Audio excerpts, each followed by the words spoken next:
Hello friends, നമ്മൾ ഒത്തിരി നാളായല്ലേ ഇങ്ങനെ നേരെ വന്ന് സംസാരിച്ചിട്ട്. നമ്മുടെ ചാനലിൽ 1K സബ്സ്ക്രൈബേഴ്സ് കഴിഞ്ഞിട്ടുണ്ട്. ഒരുപാട് സന്തോഷമുണ്ട് ഒത്തിരി സപ്പോർട്ട് ചെയ്യുന്നതിന്. വളരെയധികം താങ്ക്സ്. അപ്പോൾ ഇന്നത്തെ വീഡിയോ നമ്മൾ തമ്പ്നെയിലിൽ കണ്ടു, നമുക്ക് അടുത്ത 30 ദിവസം കൊണ്ട് എങ്ങനെയൊക്കെ മാറാം. ഇപ്പോൾ എന്നെ പോലുള്ള അമ്മമാരാണെങ്കിൽ കഴിഞ്ഞ 2 മാസം അത്യാവശ്യം നല്ല രീതിയിൽ നമ്മൾ ആസ്വദിക്കുന്നുണ്ടായിരുന്നു. കാരണം മക്കൾക്ക് സ്കൂളില്ലല്ലോ.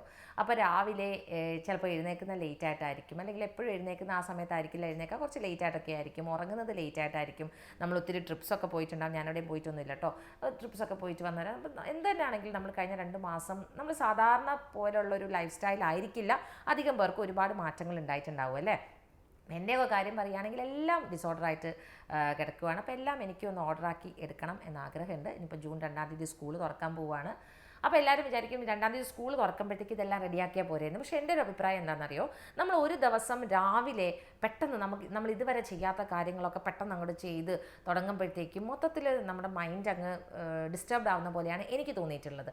അപ്പോൾ ഏതൊരു കാര്യം നമ്മൾ ചെയ്യാൻ, അല്ലെങ്കിൽ പുതിയതായിട്ട് നമ്മൾ പരീക്ഷ നോക്കാൻ പോകുന്ന കാര്യങ്ങൾ എന്ത് തന്നെ ആയിക്കോട്ടെ, ആ കാര്യങ്ങൾ ചെയ്യുമ്പോൾ കുറച്ച് ദിവസം മുന്നേ തുടങ്ങുകയാണെങ്കിൽ ആ ഒരു ദിവസം ആകുമ്പോഴേക്കും നമ്മൾ അതിനോട് അഡാപ്റ്റഡ് ആവും അല്ലേ, നമുക്കൊന്ന് യോജിക്കാൻ കഴിയും. അപ്പോൾ ഇന്നിപ്പം തിങ്കളാഴ്ച 26-ാം തീയതി തിങ്കളാഴ്ചയാണിന്ന്. അടുത്ത തിങ്കളാഴ്ചയാണ് സ്കൂൾ തുറക്കുന്നത്. പല സ്ഥലത്തും നല്ല മഴയൊക്കെയാണ്. ഇതുവരെ സ്കൂൾ മാറ്റി വെക്കുന്നതിനെ പറ്റിയിട്ടൊന്നും പറയുന്നില്ല. നമുക്ക് നോക്കാം എന്താണെങ്കിലും. ഓക്കെ, അപ്പോൾ എന്തൊക്കെ കാര്യങ്ങളാണ് നമുക്ക് അടുത്തൊരു 30 ദിവസം ഒരു ചലഞ്ച് പോലെ, അല്ലെങ്കിൽ നമ്മുടെ ലൈഫിനെ തന്നെ മാറ്റാൻ പോകുന്ന കുറച്ച് നല്ല കാര്യങ്ങൾ, ഹാബിറ്റ്സ് ശീലങ്ങളൊന്നും ഞാൻ പറയുന്നില്ല. അങ്ങനെയൊക്കെ പറയുമ്പോൾ നമുക്ക് ചിലപ്പോൾ ഭയങ്കര ഒരു ബുദ്ധിമുട്ട് തോന്നും.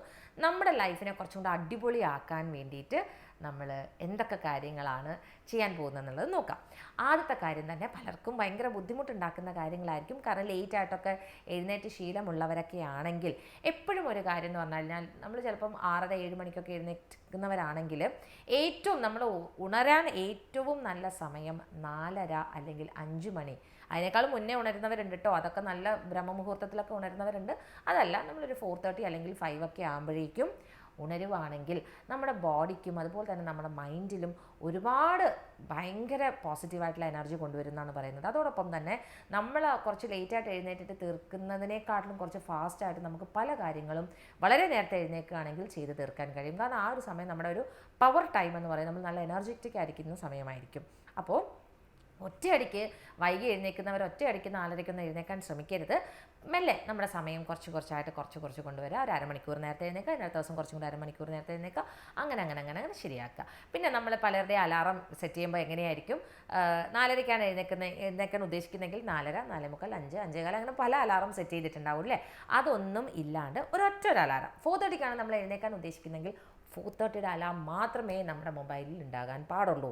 ആ അലാം കേൾക്കുകയും നമ്മളത് ഓഫാക്കുക, എഴുന്നേൽക്കുക. ഉടനെ തന്നെ ബെഡിൽ നിന്ന് എഴുന്നേൽക്കാൻ നമുക്ക് ഭയങ്കര മടിയും ബുദ്ധിമുട്ടൊക്കെ ഉണ്ടാകും. പക്ഷെ നമ്മൾ എഴുന്നേറ്റിട്ട് നല്ല 2 കൈയും ഇങ്ങനെ റബ്ബ് ചെയ്ത് നമ്മുടെ മുഖത്തേക്കൊന്ന് വെക്കുക.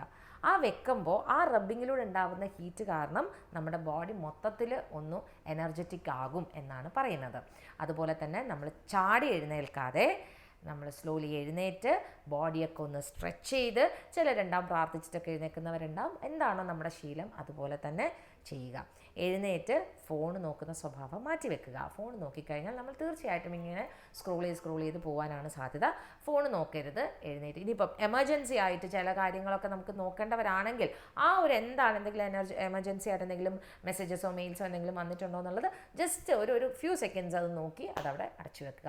നേരെ നമ്മൾ പോവുക, ഫ്രഷ് ആവുക, ബ്രഷ് ചെയ്യുക, തണുത്ത വെള്ളം കൊണ്ട് മുഖം കഴുകുക. വേറെ സൈനസിൻ്റെയോ മൈഗ്രെയിൻ്റെ ഇഷ്യൂസോ ഒന്നും ഇല്ലാത്തവരാണെങ്കിൽ ഐസ് ബാത്ത് ചെയ്യുന്നതും നമ്മുടെ സ്കിന്നിന് നല്ലതെന്നാണ് പറയുന്നത്. ഞാൻ ഇതുവരെ ചെയ്തിട്ടില്ല. എൻ്റെ മകൻ ചെയ്യുന്നുണ്ട്. അവൻ പറയുന്നത് അവന് ഭയങ്കര പോസിറ്റീവായിട്ടുള്ള മാറ്റങ്ങൾ ഉണ്ടാവുന്നുണ്ടെന്നാണ് പറയുന്നത്. അപ്പം ഞാൻ തണുത്ത വെള്ളത്തിൽ മുഖം കഴുകുകയാണ് ചെയ്യുന്നത്. പിന്നെ നമ്മൾ എന്ത് ചെയ്യും, നമ്മൾ അമ്മമാരാണെങ്കിൽ അയ്യോ സ്കൂളിൽ പോകാൻ സമയമായി, പെട്ടെന്ന് നമ്മൾ പോയിട്ട് നേരെ കിച്ചണിലേക്ക് ഓടുകയാണ് ചെയ്യുന്നത് അല്ലേ. അത് ചെയ്യാതെ നമ്മൾ ഒരു നിമിഷം ഒരു മിനിറ്റ് നമ്മുടെ റൂമിലെ കണ്ണാടിയുടെ മുന്നിലൊന്ന് ചിലവഴിക്കുക. മുടിയൊക്കെ ഒന്ന് നന്നായിട്ടൊക്കെ കെട്ടിവെച്ച്, പിന്നെ ഒന്ന് മോയ്സ്ചറൈസറോ എന്തെങ്കിലുമൊക്കെ ഇട്ട് ഒന്ന് കണ്ണാടിയിൽ നോക്കി ഒരു സെൽഫ് ലവ് നടത്തുക. അത് ഭയങ്കര ഒരു രസമുള്ളൊരു കാര്യമാണ് കേട്ടോ. പക്ഷേ ഇതൊക്കെ വളരെ നേരത്തെ എഴുന്നേൽക്കുമ്പോൾ മാത്രമേ ഇത് സംഭവിക്കത്തുള്ളൂ. വൈകി എഴുന്നേറ്റ് കഴിഞ്ഞാൽ നമ്മൾ കണ്ണാടി നോക്കിയിട്ട് സെൽഫ് ലവ് ചെയ്ത് നിന്ന് കഴിഞ്ഞാൽ വീട്ടിലുള്ളവർ വിചാരിക്കും ഇത് എന്തിൻ്റെ ഭ്രാന്താന്ന് തോന്നും. അങ്ങനെ ചെയ്യരുത്.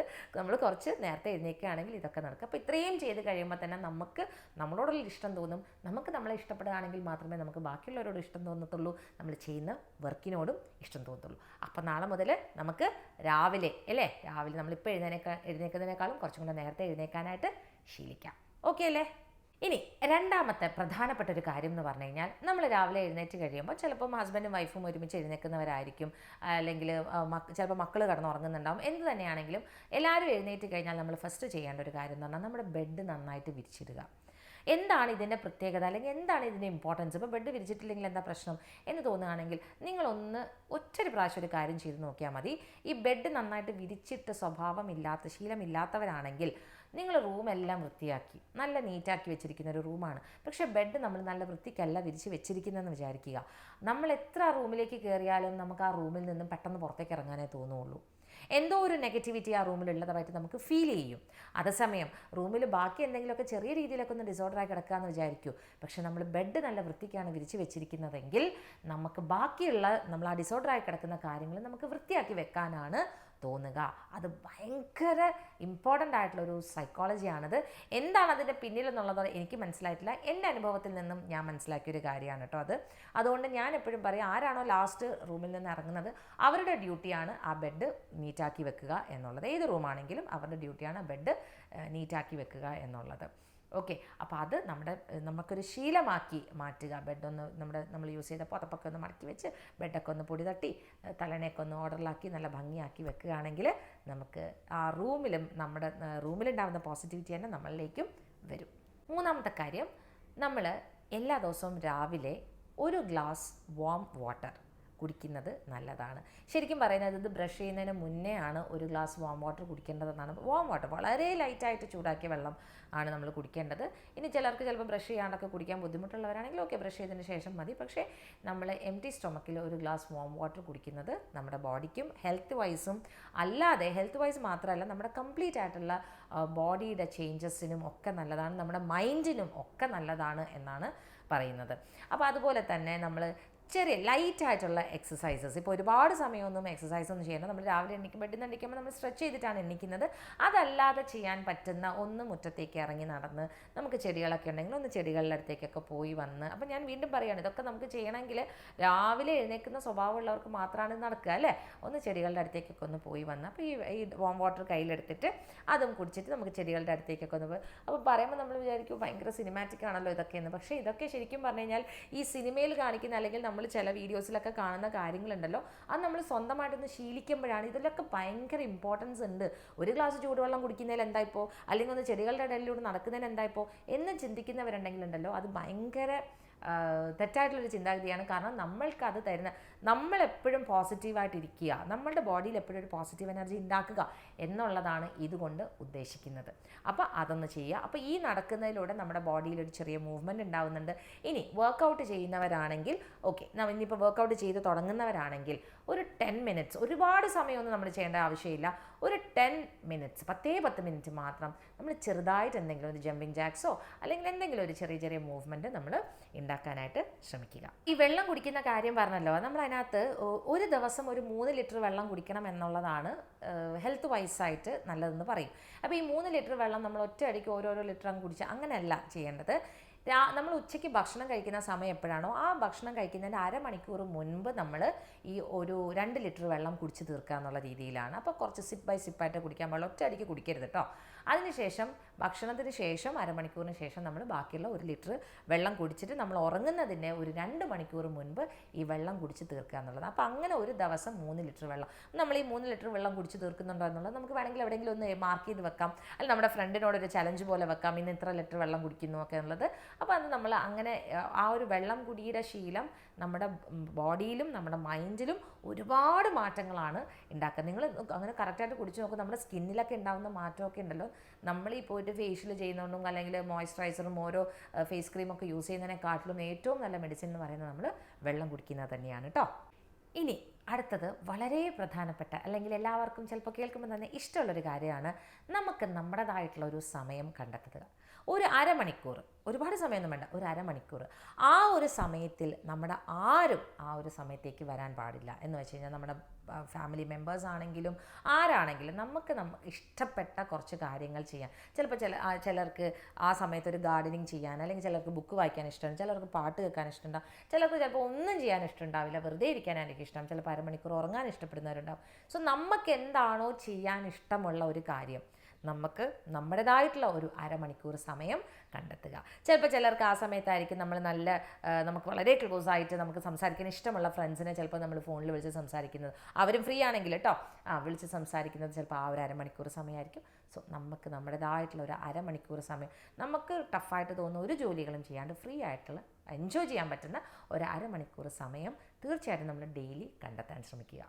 ഇനി മറ്റൊരു പ്രധാനപ്പെട്ട ഒരു കാര്യം എന്ന് പറയുന്നത്, ഇപ്പോഴത്തെ കാലത്ത് സോഷ്യൽ മീഡിയ ഒക്കെ വളരെ അഡ്വാൻസ്ഡ് ആയിട്ട് നിൽക്കുന്ന ഒരു സമയത്ത് നിങ്ങൾ ശ്രദ്ധിച്ചാൽ മതി, പണ്ടൊക്കെ എന്ന് പറഞ്ഞാൽ നമ്മൾ എവിടെയെങ്കിലും ഒരു ഡാൻസ് പ്രോഗ്രാം, അല്ലെങ്കിൽ ഒരു പാട്ട്, അല്ലെങ്കിൽ നമ്മൾ എന്തെങ്കിലും ഒരു കഴിവ് പ്രദർശിപ്പിക്കണമെങ്കിൽ നമുക്കൊരു സ്റ്റേജ് കിട്ടണമായിരുന്നു, അല്ലേ, ഒരു പ്രോഗ്രാം കിട്ടണമായിരുന്നു. അല്ലെങ്കിൽ നമ്മൾ പഠിപ്പിക്കുന്ന ഡാൻസ് സ്കൂളിലെ ടീച്ചർ പറയണമായിരുന്നു നിങ്ങളൊരു സ്ഥലത്ത് പ്രോഗ്രാം ഉണ്ട് എന്നൊക്കെ. പക്ഷേ ഇപ്പോഴത്തെ കാലത്ത് നോക്കിക്കേ, നമുക്ക് ഡാൻസ് കളിക്കണമെങ്കിൽ അല്ലെങ്കിൽ പാട്ട് പാടണമെങ്കിലൊക്കെ നമ്മുടെ ടാലൻറ്റ് എന്ത് തന്നെയാണെങ്കിലും അത് കാണിക്കാനുള്ള ഒരു ഏറ്റവും നല്ലൊരു പ്ലാറ്റ്ഫോമാണ് സോഷ്യൽ മീഡിയ എന്ന് പറയുന്നത്, അല്ലേ.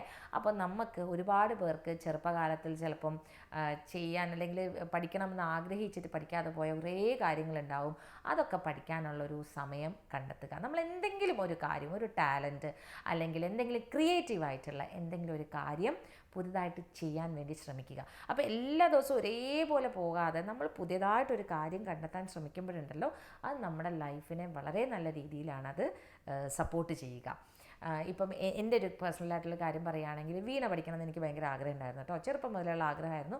പക്ഷേ അത് പഠിക്കാനുള്ള ഒരു അവസരമൊന്നും കിട്ടിയിട്ടില്ല. വേറൊന്നും കൊണ്ടല്ല, സമയക്കുറവും പിന്നെ കൊണ്ടാക്കാനും കൂട്ടാനുള്ള ഒരു ബുദ്ധിമുട്ടൊക്കെ കൊണ്ട് ചെറുപ്പകാലത്ത്. പക്ഷേ ഇപ്പം എനിക്ക് ആ ആഗ്രഹം ഇങ്ങനെ മനസ്സിൽ കിടന്നപ്പോൾ ഇപ്പം ഞാൻ ഒരു ടീച്ചറിനെ അന്വേഷിച്ചു, കണ്ടുപിടിച്ചു, കിട്ടി. ഞാൻ അടുത്ത മാസം മുതൽ വീണ പഠിക്കാൻ തുടങ്ങാൻ പോവുകയാണ്. അപ്പോൾ അതുപോലെ തന്നെയാണ് ഡാൻസ് ആണെങ്കിലും, ഞാൻ ഡാൻസ് പഠിച്ചുകൊണ്ടിരുന്നതാണ്. പക്ഷേ ടീച്ചിങ്ങിലേക്കൊക്കെ വന്നു കഴിഞ്ഞപ്പോൾ പിന്നെ അതിലേക്ക് കൂടുതൽ കോൺസെൻട്രേറ്റ് ചെയ്യാൻ സമയം കിട്ടാത്തതുകൊണ്ട് ഇപ്പോൾ വീണ്ടും ഞാൻ ഡാൻസ് പഠിക്കുന്നത്, എന്ന് വെച്ചാൽ അല്ലാണ്ട് ഡാൻസ് ഇങ്ങനെ സ്റ്റേജിലും അങ്ങനെയൊക്കെ ചെയ്യുന്നതല്ലാണ്ട് പഠിക്കുക, ഇങ്ങനെ നമ്മൾ ട്രഡീഷണലായിട്ട് പഠിക്കുക എന്നുള്ളത് വീണ്ടും ഞാൻ റീസ്റ്റാർട്ട് ചെയ്തിരിക്കുകയാണ്. അപ്പോൾ അതൊക്കെ എനിക്ക് ഭയങ്കര പോസിറ്റീവായിട്ടുള്ള, ഒരു ക്ലാസ് പോയി വന്നു കഴിഞ്ഞപ്പോൾ തന്നെ എനിക്ക് ഭയങ്കര പോസിറ്റീവായിട്ടുള്ള ഒരു ചേഞ്ചാണ് എനിക്ക് തോന്നിയത്. അതുകൊണ്ടാണ് ഞാൻ ഈ കാര്യം കൂടി ഇതിനകത്ത് ഉൾപ്പെടുത്തിയത് കേട്ടോ. അപ്പം നിങ്ങൾക്ക് താല്പര്യമുള്ള എന്തെങ്കിലും ഒരു ടാലൻറ്റ്, അല്ലെങ്കിൽ നിങ്ങൾ ചെയ്യാൻ ആഗ്രഹിച്ച എന്തെങ്കിലും ക്രിയേറ്റീവായിട്ടുള്ളൊരു കാര്യം പുതിയതായിട്ട് ചെയ്യാനായിട്ട് ശ്രമിക്കുക കേട്ടോ. പിന്നൊരു കാര്യമാണ് ജേർണലിങ്. ഞാനിത് മുന്നേ ചെയ്തൊരു വീഡിയോയിലും ഒക്കെ പറഞ്ഞിട്ടുണ്ടായിരുന്നു. കാരണം ജേർണലിങ് ഭയങ്കര ഒരു രസമുള്ള ഒരു കാര്യമാണ്. നമുക്ക് നമ്മുടെ ഒരു ഫ്രണ്ടിനെ പോലെ നമ്മുടെ കാര്യങ്ങൾ, നമ്മുടെ മനസ്സിലുള്ള കാര്യങ്ങളൊക്കെ, അപ്പോൾ ഞാൻ നേരത്തെ പറഞ്ഞല്ലോ, നമ്മുടെ ഒരു സമയം കണ്ടെത്താൻ വേണമെങ്കിൽ ആ സമയത്ത് നമുക്ക് ജേർണലിങ് വേണമെങ്കിലും ചെയ്യാം കേട്ടോ. അപ്പോൾ നമുക്ക് ഇഷ്ടപ്പെട്ട, അല്ലെങ്കിൽ അന്ന് നമ്മൾ ചെയ്ത നല്ല കാര്യങ്ങൾ, അല്ലെങ്കിൽ നമ്മൾ പിറ്റേ ദിവസത്തേക്ക് ചെയ്യാൻ ഉദ്ദേശിക്കുന്ന കാര്യങ്ങൾ, ഇപ്പോൾ ഞാൻ നേരത്തെ പറഞ്ഞു, നമ്മൾ എന്തെങ്കിലും ഒരു പുതിയതായിട്ടൊരു ടാലൻറ്റ് ചെയ്യാൻ ആഗ്രഹിക്കുന്നുണ്ട്, അപ്പോൾ അത് ആ ജേർണലിങ്ങിൽ എഴുതി വെക്കുക. എനിക്കിത് ചെയ്യാൻ ആഗ്രഹമുണ്ട്, ഇതെനിക്ക് പഠിക്കണം, അല്ലെങ്കിൽ ഞാൻ ഇന്നതായി തീരണം, എനിക്കിത് പഠിച്ചതിന് ശേഷം അടുത്ത കൊല്ലം ഈ ഒരു സ്റ്റേജിൽ എനിക്കിത് ചെയ്യണം, എനിക്കൊരു ഡാൻസ് ചെയ്യണമെന്ന് ആഗ്രഹമുണ്ട്. അപ്പോൾ ഇതൊക്കെ നമ്മളൊരു ജേർണലായിട്ട് എഴുതി വെക്കുകയാണെങ്കിൽ നമുക്കത് അതിനകത്തേക്ക് അത് ചെയ്യാനായിട്ടുള്ള ഭയങ്കര ഒരു ഇൻട്രസ്റ്റും, അതോടൊപ്പം തന്നെ അതുമാത്രമല്ല, അതിനെ ചുറ്റിപ്പറ്റി നിൽക്കുന്ന പല കാര്യങ്ങളും നമ്മുടെ മൈൻഡിൽ ഒരു സന്തോഷം വരുമ്പം നമ്മൾ ആ സന്തോഷം എല്ലാവരിലേക്കും നമ്മൾ സ്പ്രെഡ് ചെയ്യാനായിട്ട് തുടങ്ങും. അപ്പം അതുകൊണ്ട് ഈ ജേർണലിംഗ് എന്നുള്ളത് ഇതുവരെ ഹാബിറ്റ് അല്ലാത്തവർ ജേർണൽ ബുക്കൊന്നും വാങ്ങണമെന്നൊന്നുമില്ല. ഏതെങ്കിലും ഒരു പേപ്പറിലോ അല്ലെങ്കിൽ നമ്മുടേതായിട്ടുള്ള സ്വന്തം ഒരു ബുക്ക് എടുത്ത് വെച്ചിട്ട് അതിനകത്ത് എഴുതി വെക്കുക. അന്ന് നടന്ന കാര്യങ്ങൾ, നമ്മൾ ചെയ്ത ഗ്രാറ്റിറ്റ്യൂഡ് ജേർണൽ എന്ന് പറയുന്നത്, നമ്മൾ താങ്ക് യു പറഞ്ഞുകൊണ്ടുള്ള കുറച്ച് കാര്യങ്ങളൊക്കെ എഴുതി വെക്കുക. ഇന്നിപ്പോൾ ഞാൻ ഇന്ന ബുക്ക് വാങ്ങിച്ചു, അത് വായിച്ചു, അതിൻ്റെ 2 പേജ് വായിച്ചു, അങ്ങനെ എന്തെങ്കിലും കാര്യങ്ങൾ, അല്ലെങ്കിൽ ഞാൻ ഇന്ന് പുതിയൊരു ഡിഷ് ഉണ്ടാക്കി, ഇപ്പോൾ എന്താണോ നമ്മൾ എഴുതാൻ ആഗ്രഹിക്കുന്നത് അതൊരു ജേർണലായിട്ട് എഴുതി വെക്കുക കേട്ടോ. പിന്നെ ഒരു പ്രധാനപ്പെട്ട ഒരു കാര്യമാണ്, നമ്മൾക്കൊക്കെ ഇപ്പം സമയം ഇല്ല എന്ന് പറയുന്നതിൻ്റെ ഒരു പ്രധാനപ്പെട്ട ഒരു കാര്യം എന്ന് പറയുന്നത് ഈ സോഷ്യൽ മീഡിയ തന്നെയല്ലേ, അല്ലേ. നമ്മൾ വേണ്ട സമയത്തും വേണ്ടാത്ത സമയത്തൊക്കെ സോഷ്യൽ മീഡിയ ഒരുപാട് ഉപയോഗിക്കുന്നുണ്ടാവുമായിരിക്കാം, അല്ലേ. അതുകൊണ്ടാണ് നമുക്ക് പല കാര്യങ്ങളും ചെയ്യാൻ, ഇപ്പം നമ്മളിപ്പം ഷോർട്സ് ആണെങ്കിലും റീൽസ് ആണെങ്കിലും ഒക്കെ ഒരുപാട് കണ്ടൻറ് ക്രിയേറ്റേഴ്സ് ഉണ്ട്. അവർ നല്ല രസമുള്ള, നമ്മളിപ്പോൾ ഒരു സിനിമ 2.5 മണിക്കൂർ കണ്ടിരിക്കുന്നതിനേക്കാളും കുറേ ഇൻട്രസ്റ്റിംഗ് ആയിരിക്കും ചിലപ്പോൾ ചിലരുടെ കണ്ടൻറ്റും ചിലരുടെ റീൽസും ഒക്കെ കാണാനുണ്ട്. അപ്പം നമ്മൾ തീർച്ചയായിട്ടും നമ്മൾ അതിനകത്തേക്ക് അങ്ങ് ഇൻവോൾവ് ആയിപ്പോവും. പക്ഷെ നമ്മളെ തന്നെ നമ്മൾ കൺട്രോൾ ചെയ്തിട്ടില്ലെങ്കിൽ അത് നമ്മളെ വിഴുങ്ങുക ചെയ്യുക ഈ സോഷ്യൽ മീഡിയ എന്ന് പറയുന്നത്. അപ്പോൾ കുറച്ച് സമയം ലിമിറ്റ് ചെയ്യുക. ഇന്ന സമയം മാത്രമേ ഞാൻ ഫോണിൽ നോക്കുകയുള്ളൂ, അല്ലെങ്കിൽ ടാബ് നോക്കുകയുള്ളൂ, അല്ലെങ്കിൽ ഞാൻ ഇങ്ങനെ നെറ്റ്ഫ്ലിക്സിൽ സിനിമ കാണുകയുള്ളൂ, സീരീസ് കാണുള്ളൂ എന്നുള്ളത് നമ്മൾ തന്നെ സ്വയം തീരുമാനിക്കുക. എന്നിട്ട് ഒരു 3-2-1 എന്ന് പറയുന്ന ഒരു റൂളുണ്ട്. അതെന്താണെന്ന് വെച്ച് കഴിഞ്ഞാൽ, നമ്മൾ ഉറങ്ങാൻ പോകുന്നതിൻ്റെ എപ്പോഴും നമ്മളൊരു 10 മണിക്കെങ്കിലും ഉറങ്ങണം എന്നാണ് പറയുന്നത്. 7 മണിക്കൂർ ഉറക്കം കിട്ടണം എന്നാണല്ലോ. എന്നാൽ മാത്രമേ നമുക്ക് രാവിലെ 4:30 എഴുന്നേൽക്കാൻ പറ്റുള്ളൂ. അപ്പോൾ ഒരു ഉറങ്ങാൻ പോകുന്നതിൻ്റെ ഒരു 3 മണിക്കൂർ മുൻപേ തന്നെ നമ്മൾ ഭക്ഷണം കഴിക്കുക. 2 മണിക്കൂർ മുൻപ് നമ്മൾ വെള്ളം കുടിക്കുന്നത് നിർത്തുക. 1 മണിക്കൂർ മുൻപ് നമ്മൾ ഫോൺ നോക്കുന്നത് നിർത്തുക. അതാണ് 3-2-1. 3 hours ബിഫോർ നമ്മൾ സോഷ്യൽ മീഡിയ ഫുഡ് കഴിച്ച് നിർത്തുക. 2 hours ബിഫോർ നമ്മൾ വെള്ളം കുടിക്കുന്നത് നിർത്തുക. 1 hour ബിഫോർ നമ്മൾ ഫോൺ നോക്കുന്നത് നിർത്തുക. അതിനുശേഷം 1 മണിക്കൂറുള്ള സമയം എന്ന് പറയുന്നത് നമ്മുടെ മക്കൾക്ക് എന്തെങ്കിലും ബുക്ക് വായിച്ചു കൊടുക്കാം, അല്ലെങ്കിൽ നമ്മുടെ പാർട്ട്ണറുമായിട്ട് നമുക്ക് എന്താ പറയുക വളരെ ക്രിയേറ്റീവായിട്ടുള്ള എന്തെങ്കിലും പറഞ്ഞു തരിക, അല്ലെങ്കിൽ ചിലപ്പോൾ നമ്മളന്ന് വഴക്കിട്ടിട്ടുണ്ടാവും, ആ വഴക്കൊന്ന് സോൾവ് ചെയ്യാൻ ശ്രമിക്കാം. അങ്ങനെ എന്തെല്ലാം കാര്യങ്ങൾ നമുക്ക് ആ 1 മണിക്കൂറിൽ ഉറങ്ങുന്നതിന് മുന്നേ അല്ലേ, നമ്മളെപ്പോഴും ഉറങ്ങുന്നതിന് മുന്നേ നമ്മുടെ മൈൻഡ് ഭയങ്കര റിലാക്സ്ഡ് ആയിട്ട് ഉറങ്ങാൻ ശ്രമിക്കുക. എന്നാൽ മാത്രമാണ് പിറ്റേ ദിവസം നമ്മൾ അത്രയും ക്ലിയർ ആയിട്ടുള്ള മൈൻഡോടുകൂടി നമുക്ക് എഴുന്നേൽക്കാനും സാധിക്കുകയുള്ളൂ. ഓക്കെ. പിന്നെ ഒരു കാര്യം എന്ന് പറഞ്ഞു കഴിഞ്ഞാൽ, അവസാനത്തെ ഒരു കാര്യം എന്ന് പറഞ്ഞാൽ, നമ്മൾ ഫാമിലി ആയിട്ടുള്ളൊരു സമയം കണ്ടെത്തുക. അതായത് നമ്മൾ എല്ലാവരും തിരക്കിട്ട് പോകുന്നവരാണ്, മക്കൾ സ്കൂളിൽ പോകുന്നുണ്ട്, ഹസ്ബൻഡും വൈഫും ജോലിക്ക് പോകുന്നവരുണ്ടാവും. അപ്പം നമ്മൾ നമ്മുടേതായിട്ടുള്ളൊരു സമയം എല്ലാവരുമായിട്ട് ഇരിക്കാനായിട്ടുള്ളൊരു സമയം കണ്ടെത്തുക. അത് ചിലപ്പം മക്കളുമായിട്ട് ഉള്ളൊരു സമയമായിരിക്കാം, അല്ലെങ്കിൽ ഹസ്ബൻഡും വൈഫും മാത്രമുള്ളൊരു സമയമായിരിക്കാം. അങ്ങനെ ഒരു സമയം കൂടെ നമ്മൾ തീർച്ചയായിട്ടും കണ്ടെത്തണം. അതുപോലെ തന്നെ നമുക്ക് പാരൻസിൻ്റെ ഉള്ളൊരു സമയം. അപ്പോൾ എല്ലാവർക്കും അതിൻ്റേതായിട്ടുള്ളൊരു ഇമ്പോർട്ടൻസ് കിട്ടും. അപ്പം നമ്മൾ എങ്ങനെയാണോ അവർക്ക് റെസ്പെക്റ്റ് കൊടുക്കുന്നത്, അതുപോലെ തന്നെയാണ് നമുക്ക് റെസ്പെക്റ്റ് കിട്ടുക. അല്ലാണ്ട് എന്നെ അവർ സ്നേഹിക്കുന്നില്ല, അല്ലെങ്കിൽ എന്നെ ഇങ്ങനെ റെസ്പെക്റ്റ് ചെയ്യുന്നില്ല, എന്നെ ഇങ്ങനെ ചെയ്യുന്നില്ല, നമ്മളെപ്പോഴും കംപ്ലയിൻസ് ചെയ്തുകൊണ്ടിരിക്കാതെ ആ കംപ്ലയിൻസ് ഒഴിവാക്കിയിട്ട് നമ്മൾ അവരോട് എങ്ങനെയാണോ നമ്മൾ സമീപിക്കുക, അതുപോലെ തന്നെയായിരിക്കും തിരിച്ച് അവർ നമ്മളോടും സമീപിക്കുന്നുണ്ടാവുക, അല്ലേ? അങ്ങനെ ഒന്ന് ചിന്തിച്ച് നോക്കൂ. അപ്പോൾ ഒരു പ്രശ്നം നമ്മളെ ഇടയിൽ ഉണ്ടാവുമ്പോൾ ആദ്യം നമ്മൾ ചിന്തിക്കുന്നത്, ഞാൻ ഇങ്ങനെ ചെയ്തു എന്നിട്ട് എന്താ എന്നോട് ഇങ്ങനെ ചെയ്യാത്തതെന്നാണ് നമ്മൾ ചിന്തിക്കുക. പക്ഷെ നമ്മൾ തിരിച്ച് 2 സൈഡിൽ നിന്നും, അത് 2 പേരും ഒരുപോലെ ചിന്തിക്കണം കേട്ടോ. അല്ലാണ്ട് എപ്പോഴും ഒരാൾ മാത്രം ഇങ്ങനെ ഇതാക്കി കൊടുക്കാണ്ട് 2 സൈഡിൽ നിന്ന് ഒരുപോലെ ചിന്തിക്കുക. പിന്നെ വഴക്കും പണക്കമൊക്കെ ഉണ്ടെങ്കിലല്ലേ ലൈഫിലൊരു രസമുള്ളൂ. നല്ലോണം തല്ല് പിടിച്ച് കഴിഞ്ഞാലാണല്ലോ പിന്നെ കൂട്ടായി കഴിയുമ്പോൾ കൂടുതൽ സ്നേഹം ഉണ്ടാവുക എന്ന് പറയുന്നത്. അതുപോലെ തന്നെ അപ്പോൾ ഒരു നൈറ്റ് ഡ്രൈവ്, നമ്മൾ കുട്ടികളെയൊക്കെ കൂട്ടിയിട്ട് എവിടെയും പോകുമൊന്നും വേണ്ട, ജസ്റ്റ് ഒന്ന് കാറെടുത്ത് ഒന്ന് ചുറ്റി തിരിച്ച് വീട്ടിലേക്ക് എത്തുക. അപ്പോൾ ഈ ഒരു സമയം എന്നൊക്കെ പറയുന്നത് നമ്മുടേതായിട്ടുള്ളൊരു ഫാമിലി ടൈമാണ്. അതുപോലെ തന്നെയാണ് ഹസ്ബൻഡും വൈഫും മാത്രമായിട്ടൊരു ഒരു ട്രാവൽ, അതായത് ഒരു ചെറിയ ഒരു യാത്ര, ഒരു സിനിമ കണ്ടിട്ട് വരാൻ എപ്പോഴും നമ്മൾ മക്കളെയും കൂട്ടി പോകാൻ പറ്റത്തില്ലല്ലോ. അപ്പോൾ അങ്ങനെയുള്ളൊരു സമയം കൂടി മക്കളെ വളരെ സേഫായിട്ട് നിർത്താൻ പറ്റുന്ന ഒരു സ്ഥലത്ത് നിർത്തിയിട്ട് നമ്മൾ അങ്ങനെയുള്ളൊരു സമയം കൂടെ കണ്ടെത്തുക. അതുപോലെ തന്നെയാണ് ഞാൻ നേരത്തെ പറഞ്ഞ മീറ്റ്. ചിലപ്പോൾ നമുക്ക് ഒറ്റയ്ക്കൊന്നൊരു ട്രാവൽ ചെയ്ത് വരണം എന്ന് തോന്നും, ആ പോവുക. അപ്പോൾ ഹസ്ബൻഡിന് ഒറ്റയ്ക്ക് ട്രാവൽ ചെയ്ത് പോകണമെന്ന് വരണം തോന്നും, അവരെ വിടുക, അല്ലേ? അപ്പോൾ എല്ലാവർക്കും അവരുടേതായിട്ടുള്ളൊരു സ്പേസും കൊടുക്കാൻ ശ്രമിക്കുക. സോ ഗിവ് ആൻഡ് ടേക്ക് എന്നുള്ളത് വളരെ ഇമ്പോർട്ടൻ്റ് ആയിട്ടുള്ളൊരു പോളിസി ആയിട്ട് നമ്മുടെ ലൈഫിൽ വെച്ച് കഴിഞ്ഞാൽ പിന്നെ കുറേയൊക്കെ നമ്മുടെ അന്തരീക്ഷവും എന്നൊക്കെ പറയുന്നതൊന്ന് കൂളായിട്ട് പോകും. ഓക്കെ. അപ്പോൾ നമുക്ക് ഇനി ജൂൺ 2 എന്നുള്ള ദിവസത്തിലേക്ക് നിൽക്കരുത്, നാളെ മുതൽ തന്നെ, അല്ലെങ്കിൽ ഇപ്പം ഞാൻ ഈ പറഞ്ഞ കാര്യങ്ങൾ, ഈ ജേർണലിംഗ് ഒക്കെ നമുക്ക് ഇന്ന് മുതൽ തന്നെ എഴുതി തുടങ്ങാവുന്നതാണ്. അപ്പോൾ ഇന്ന് മുതൽ, ഈ നിമിഷം മുതൽ നമുക്ക് എന്തൊക്കെ കാര്യങ്ങൾ നമുക്ക്, ഇപ്പം ഞാൻ ഈ പറഞ്ഞത് ജസ്റ്റ് എനിക്ക് ചെയ്യാൻ ആഗ്രഹിക്കുന്ന കുറച്ച് എക്സാമ്പിൾസ് ആണ് കേട്ടോ. ഇതല്ലാതെ നിങ്ങൾക്കും ഒരുപാട് കാര്യങ്ങൾ പുതുതായിട്ട് ഇൻക്ലൂഡ് ചെയ്യണം എന്നുള്ള ആഗ്രഹങ്ങളുണ്ടാവും. അപ്പോൾ അതും കൂടെ ഇൻക്ലൂഡ് ചെയ്തിട്ട് നമുക്ക് എപ്പോഴും നമ്മൾ പുതിയതായിട്ട്, എപ്പോഴും നമ്മൾ ഫ്രഷായിട്ട് ഇരിക്കാൻ വേണ്ടി ശ്രമിക്കുക. ഓക്കെ. അപ്പോൾ താങ്ക്സ് ഫോർ വാച്ചിങ്. നമ്മുടെ ചാനൽ സപ്പോർട്ട് ചെയ്യുക. ഇനിയും നല്ല നല്ല കണ്ടൻസുമായിട്ട് നമുക്ക് വരാം. ഇനി നിങ്ങൾക്ക് എന്തൊക്കെയാണ് കേൾക്കാൻ ആഗ്രഹമുള്ള കണ്ടൻസ് എന്നുള്ളതും കൂടെ ഒന്ന് കമൻറ്റ് ചെയ്യുക. So see in the next video. By.